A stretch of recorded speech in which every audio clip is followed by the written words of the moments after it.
இன்றைய முதல் வாசகம் நீதி தலைவர்கள் நூலிலிருந்த வாசகம் அதிகாரம் 9 வசனம் 6 முதல் 15 முடிய. செக்கேம் மற்றும் பெத்மில்லோவின் குடிமக்கள் அனைவரும் செக்கேமில் சிலைத்தூண் கருவாளி மரத்தடியில் அபிமெலேக்கை அரசனாக ஏற்படுத்தினர். இது யோத்தாமுக்கு தெரிவிக்கப்பட்டது.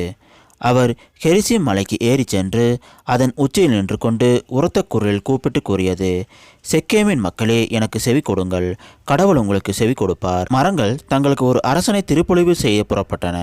அவை ஒலிவ மரத்திடம், எங்களை அரசாளும் என்று கூறின. ஒலிவ மரம் அவற்றிடம், எனது எண்ணெயால் தெய்வங்களும் மானிடரும் மதிப்பு பெறுகின்றனர். அப்படி இருக்க அதை உற்பத்தி செய்வதை நான் விட்டு கொடுத்து மரங்களுக்கு மேல் அசைந்தாட வருவேனா என்றது. மரங்கள் அத்தி மரத்திடம், வாரும், எங்களை அரசாளும் என்றன. அத்திமரம் அவற்றிடம், எனது இனிமையையும் நல்ல பழத்தையும் விட்டுவிட்டு மரங்கள் மீது அசைந்தாட வருவேனா என்றது. மரங்கள் திராட்சை கொடியிடம், வாரும், எங்களை அரசாளும் என்றன. திராட்சை கொடி அவற்றிடம், தெய்வங்களையும் மானிடரையும் மகிழ்விக்கும் எனது திராட்சை ரசத்தை விட்டுவிட்டு மரங்கள் மேல் அசைந்தாட வருவேனா என்றது.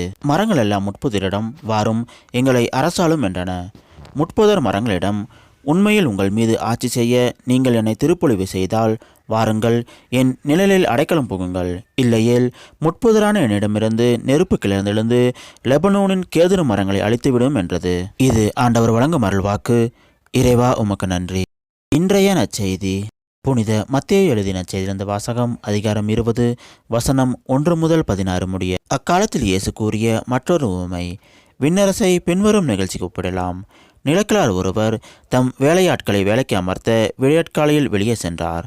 அவர் நாளொன்றுக்கு 1 தெனாரியம் கூலி என வேலையாட்களுடன் ஒத்துக்கொண்டு அவர்களை தம் திராட்சை தோட்டத்துக்கு அனுப்பினார். ஏறக்குறைய காலை 9 மணிக்கு அவர் வெளியே சென்ற பொழுது சந்தை வெளியில் வேறு சிலர் வேலையின்றி நிற்பதை கண்டார். அவர்களிடம், நீங்களும் என் திராட்சை தோட்டத்துக்கு போங்கள், நேர்மையான கூலியை உங்களுக்கு கொடுப்பேன் என்றார். அவர்களும் சென்றார்கள். மீண்டும் ஏறக்குறைய 12 மணிக்கும் பிற்பகல் 3 மணிக்கும் வெளியே சென்று அப்படியே செய்தார்.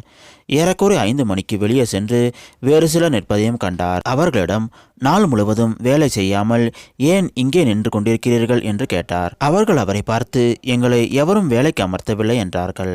அவர் அவர்களிடம், நீங்களும் என் திராட்சை தோட்டத்துக்கு போங்கள் என்றார்.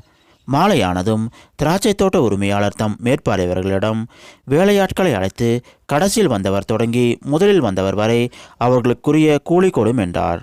எனவே 5 மணியளவில் வந்தவர்கள் 1 தெனாரியம் வீதம் பெற்றுக்கொண்டனர். அப்போது முதலில் வந்தவர்கள் தங்களுக்கும் மிகுதியாக கிடைக்கும் என்று எண்ணினார்கள். ஆனால் அவர்களும் 1 தெனாரியம் வீதம் தான் பெற்றார்கள். கடைசியில் வந்த இவர்கள் 1 மணி நேரமே வேலை செய்தார்கள்.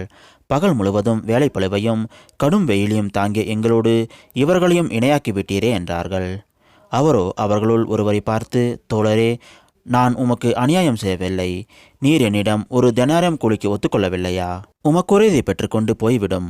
உமக்கு கொடுத்தபடியே கடைசியில் வந்த இவருக்கும் கொடுப்பது என் விருப்பம். எனக்குரியதை நான் என் விருப்பப்படி கொடுக்கக்கூடாதா?